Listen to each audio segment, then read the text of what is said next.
Rebaptisé Greenland Island, l'ensemble des îles sous le vent est le théâtre d'opérations militaires. Des exercices grandeur nature réalisés pour se préparer à porter secours à la population après le passage d'un cyclone dévastateur.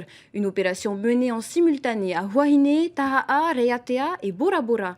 Les détails dans ce reportage de Ronnie Moufat.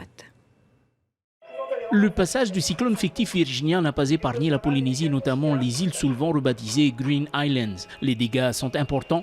Les forces armées de Polynésie et plusieurs nations du Pacifique doivent porter assistance aux populations dans les plus brefs délais. C'est le scénario de l'opération Marara 2022. Et pour tester les capacités de réaction militaire face à une catastrophe naturelle, plusieurs cas de figure sont simulés. À Raiatea ce matin, une partie des militaires du RSMA et du RIMAP sont au grimage.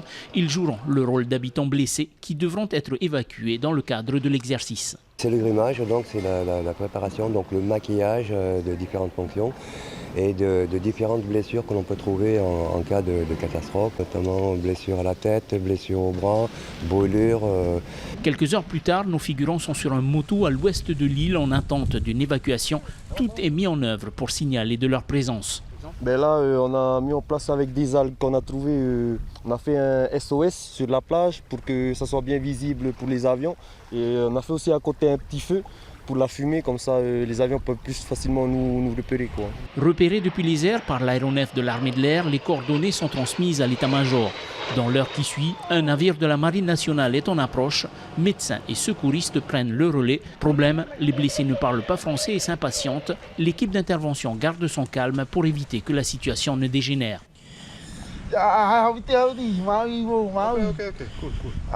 plaie au cou ici. C'est garder son sang-froid, rester calme, parce que si on commence déjà nous à perdre notre sang-froid et à ne pas être calme, forcément les témoins ou même les proches de la victime vont potentiellement eux aussi s'agiter et devenir problématiques pour la prise en charge du patient et son bien-être.